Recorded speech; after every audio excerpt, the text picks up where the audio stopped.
I'm very pleased to report that this surge operation and our work here with state and local officials to improve coordination and achieve mutual goals, as well as our efforts to address issues of concern here on the ground, have yielded the successful results we have came here for. The Twin Cities of Minnesota in general are and will continue to be much safer for the communities here because of what we have accomplished under President Trump's leadership.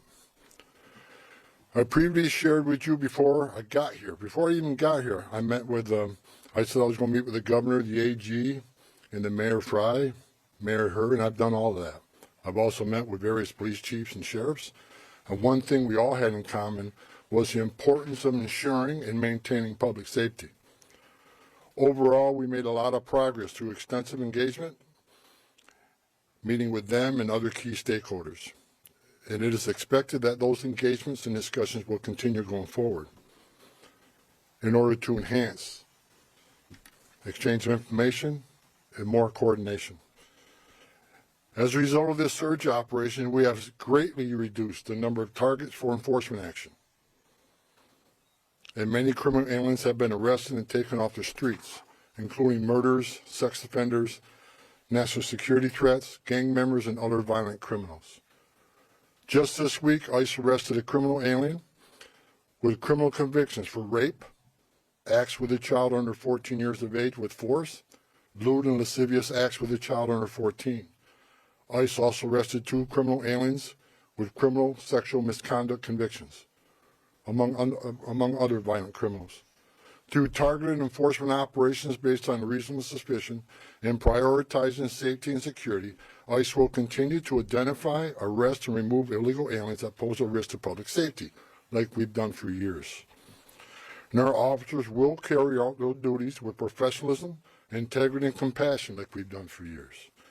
We will enforce the immigration law against all persons in the United States illegally. I want to say something about the various unfounded complaints I'm hearing about ICE enforcement operations.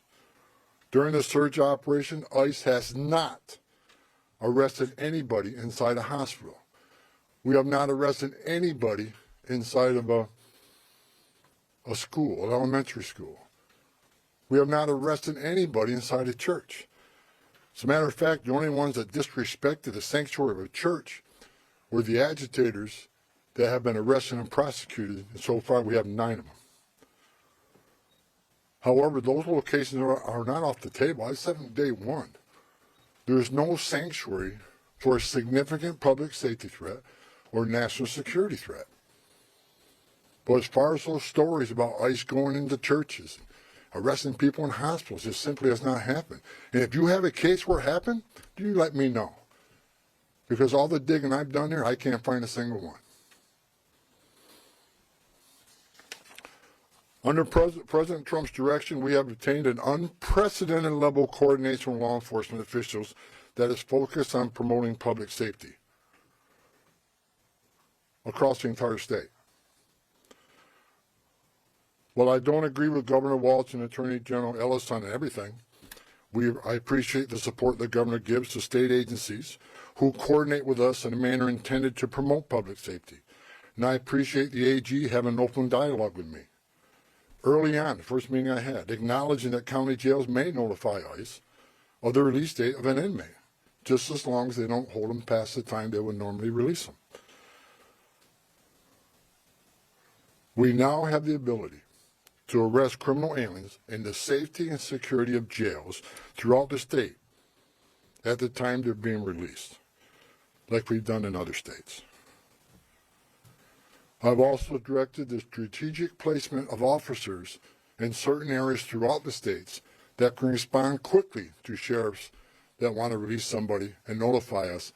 We need to be nearby so they don't hold them unnecessarily. So we worked on a strategic plan to reassign officers in those key locations. Arresting a public safety threat and the safety and security of a jail is safer for the alien, is safer for the officer, and safer for the community. I think we all can agree on that. It requires less resources for at-large operations. It just makes sense. I'll say it again, as I've said many times, we are not asking local law enforcement to act as immigration officers. I don't want them to be immigration officers. We're the immigration officers. We just want them to be cops. We're asking law enforcement to coordinate with other law enforcement to help keep public safety risks out of the communities. We have also strengthened our existing coordination with the state to target and take custody of criminal aliens more efficiently and effectively. As a result of our efforts here, Minnesota is now less of a sanctuary state for criminals.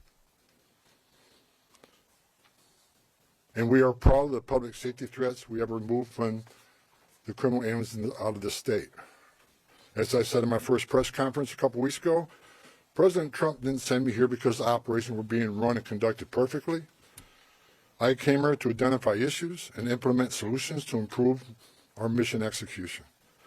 Since that time, in order to improve target enforcement operation, I and my team here, we made personnel changes. We integrated BP with the ICE teams. We established a single unified chain of command structure. We strengthened joint intelligence and targeting capabilities. We deployed body cameras. We increased the footprint of internal affairs. We commuted zero tolerance for misconduct. President Trump also deployed me here to work with state and local officials to de-escalate the intense, volatile reactions and conflicts that have unfolded on the streets here between federal law enforcement and unlawful agitators. While working to course correct and improve how enforcement operations are being run and executed here, and even before I was sent up here, I've been saying over and over that forcibly assaulting, resisting, opposing, impeding, intimidating, or interfering with a federal law enforcement officer is a crime in violation of USC 111. It's not okay and will not be tolerated. Zero tolerance if you cross that line and put hands on a nice officer. Not only is such activity unlawful, it is dangerous, and sadly we have seen tragic consequences, as well as adverse impacts on businesses and the communities here in the city. While the Trump administration supports everyone's First Amendment right to freedom of speech and assembly and to petition, it has to be done lawfully and peacefully. Because we will not tolerate unlawful actions committed by agitators who are just causing havoc. This is not the way to express your disagreement or try to reform federal laws. Go talk to your members of Congress if you want the laws changed in this country. Nor is doxing federal law enforcement personnel and their families, it's just not right. Enough is enough with this misguided, reckless, and shameful behavior. We don't want to see any more bloodshed. I don't want to see any more bloodshed. I pray every night for the safety of our law enforcement personnel and the safety of those in the community, whether you're here legally or illegally. I don't want to see anybody harmed. If you break the law, we're going to arrest you. We have already arrested more than 200 people for violations of USC 111. The U.S. Attorney's Office has already accepted many for prosecutions, and some are still pending. I have also received commitments from state and local law enforcement that they will respond if federal law enforcement is being impeded or assaulted. They will shut down unlawful agitator activity, including arresting agitators involved and seeing them follow through. And we're seeing them follow through on those commitments. We've seen this past weekend that the state and local law enforcement have taken action when it comes to public safety. And bless them for doing that. Since I have been here, I've repeatedly emphasized that the unlawful and violent agitator activity is unacceptable and must wind down as a condition for further drawdown of law enforcement personnel. I cannot remove law enforcement personnel while violence poses serious risk to our officers. I will not leave my officers in that position. It is worth knowing that in all my meetings and discussions since I got here, I've not heard one federal, state, local law enforcement, or judicial official, nor any member of the business or faith communities that I met with, say that ICE is an illegitimate agency that doesn't have a real mission. Quite the opposite. All I've heard is the acknowledgement that federal immigration laws passed by Congress do exist, and ICE has a legitimate responsibility to enforce those laws. ICE is a legitimate federal law enforcement agency. We're not out scouring the streets to disappear people or deny people their civil rights or due process. In addition to taking public safety threats off the street, ICE here in this state have located 3,364 missing unaccompanied alien children. Children that the last administration lost and weren't even looking for. That's because of the leadership of President Trump, these children were located. As part of the de-escalation efforts, I have called on state and local officials these past few weeks to tone down the rhetoric and denounce unlawful activities being conducted by the agitators. We don't have to agree on everything, and we definitely do not. But we all agree that the lawlessness and chaos and disruption that is occurring on the street needs to end. I want to thank Governor Walz for his messages focusing on peace and his support for the Minnesota State Troopers to respond to unlawful situations that put federal officers and the public at risk. I also want to thank Mayor Fry for taking a public stance against agitators setting up barricades that block streets and endanger public safety, and for directing the police to take those roadblocks down. Additionally, I want to thank Police Chief O'Hara, Sheriff Witt, and various other local law enforcement for their responsiveness and efforts to maintain law and order in the streets. We've seen a big change here in the last couple of weeks. And it's all good changes. I'm also pleased to report that we're seeing a notable decrease on unlawful agitator activity here in Minneapolis and overall throughout the state. This is great news for Minnesota communities that have been adversely impacted by the lawlessness and chaos on the street. We have what we call here QRFs, Quick Response Force, security teams, that get called out when ICE officers are out doing operations. They get into trouble if agitators get out of control. If there's a danger and public safety is at risk, these QRFs respond to help these officers get off the X and get out of that situation. I asked today when I got here, I want to know what the QRFs call outs are, what their deployments are. I want to know every time a QRF is called out. The QRF deployments have dropped dramatically because we have less of that occurring, less of the agitator that crossed that line. That is a good thing. That is a win for everybody, not just for the safety of law enforcement officers. It's a win for this community. With that, and success that has been made arresting public safety threats and other priorities since this search operation began, as well as the unprecedented levels of coordination we have obtained from state officials and local law enforcement, I have proposed, and President Trump has concurred, that this surge operation conclude. A significant drawdown has already been underway this week and will continue through the next week. We have a lot of work to do across this country to remove public safety risk who shouldn't even be in this country, and to deliver on President Trump's promise for strong border security and mass deportation. Law enforcement officers drawn down from this surge operation will either return to their duty stations or be assigned elsewhere to achieve just that.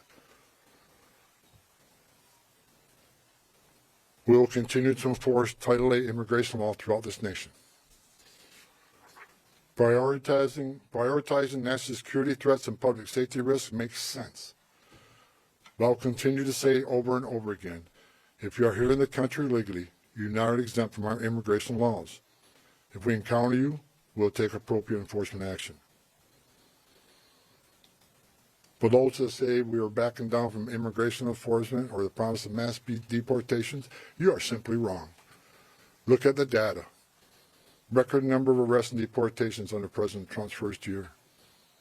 And we'll continue that effort. Prioritizing public safety threats and national security threats doesn't mean we forget about everybody else. We will take action on everybody else. That's just a stone cold fact. A small footprint of personnel will remain for a period of time to close out and transition full command and control back to the field office, as well as to ensure agitator activity continues to decline, and that state and local law enforcement continue to respond to ensure officer and community safety. Additionally, federal government personnel assigned to conduct criminal investigation into the agitators, as well as the personnel assigned here for the fraud investigations, will remain in place until the work is done. I will also remain on the ground for a little longer to oversee the drawdown of this operation and ensure its success.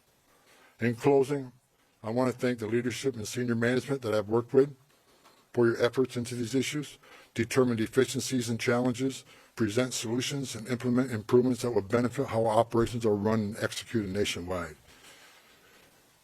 God bless the men and women of ICE, men and women of the Border Patrol. Appreciate everything you've done for us. Also, with sincere gratitude, President Trump and I want to thank the men and women of ICE and CBP and partner agencies who have been assigned here during Operation Metro Surge. You achieved a great success for the Minnesota communities. Thank you to your families as well, because I know they sacrifice also. Thank you, President Trump, for your vision, as well as your support and confidence in these brave, dedicated patriots that work hard to deliver on your strong commitment to law and order, public safety, prosperity for American communities. Today, we have the most secure border in American history. We are seeing record numbers of people being arrested and deported. Your promise to make America safe again is being played out every day on the streets of this country. I've said it many times. I worked for 6 different presidents, 10 different administrations. No one has done it better than President Trump. God bless this great country. I'll take questions now. We'll take a couple questions, no follow-ups. I'll start off with Frankie. Yeah. Mr. Homan, as immigration enforcement continues across the country here in Minnesota as well, how do you hope to gain the trust of individuals here that have kind of been wary of seeing federal officers on the street, but let's say 6 months from now, we still have the office here, we still are enforcing immigration across the country. What do you hope things to look like, and what are you asking for the public? Look, I just want people to look at the data on what this administration has done. You know, the number of public safety threats we removed from the streets across this country, that makes these communities safer. ICE has had an office here for decades, before it was called INS, Immigration Naturalization Service.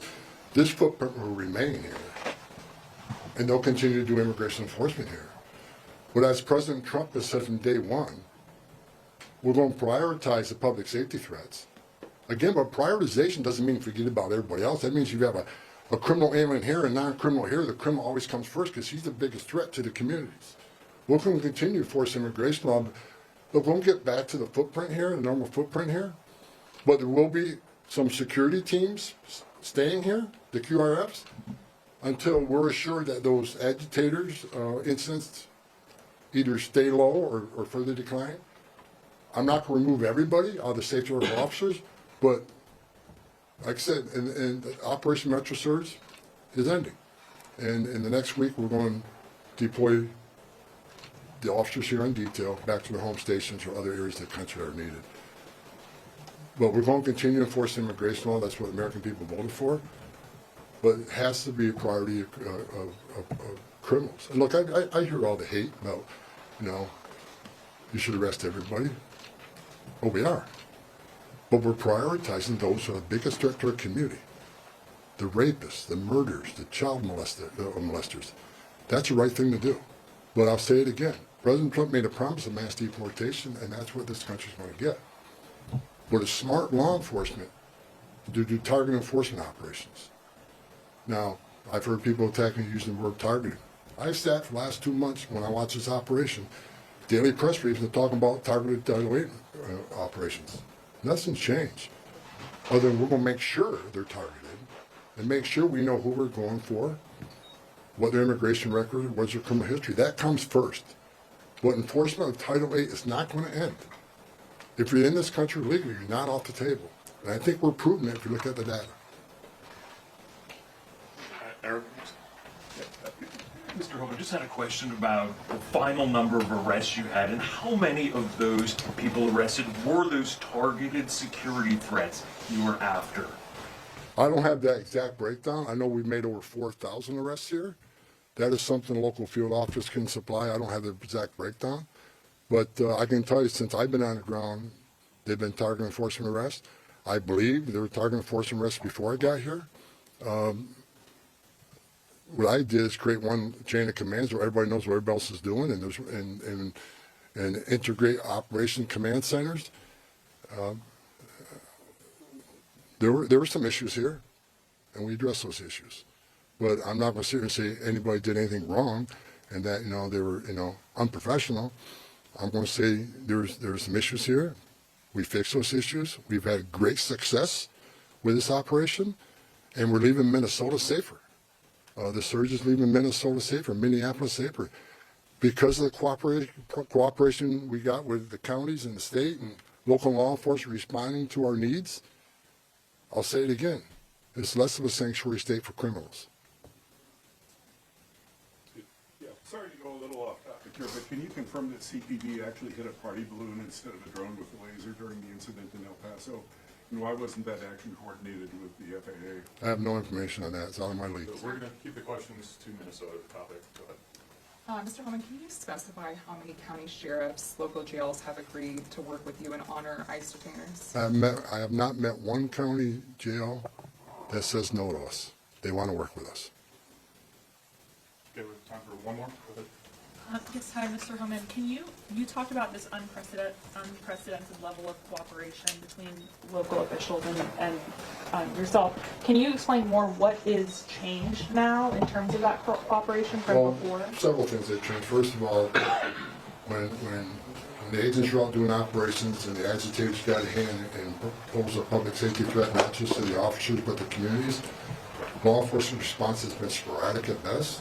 I think at what you see now, what you saw this past weekend, is law enforcement is responding to public safety needs quickly. And people were arrested for violating city ordinances as far as when, unlawful assembly and so forth. They come to assist us to make sure our officers, the person we have in custody, leave that scene safely. You've seen it this weekend, and I'm happy that the local and state was there also, that responded, and we haven't seen any incidents of them not responding since we have these agreements in place now. As far as the jails, we got more cooperation, more jails than they had before we got here. And that's a good thing. We're having conversation with the state, and state already accepted our detainers, but we're moving further on our agreements with the state. So the cooperation we have here is going to keep this city safer. It's going to keep our agents safer. Arresting public safety threats in a jail just makes sense. If we look at, I was talking to my chief of staff this morning on the way over here, I see that most people on the other side, I say the other side, they say with this argument with Democrats versus Republicans, whatever. But most of the people, even Democrats, are saying they want public safety threats to be the focus. They think public safety threats, illegal aliens should be addressed.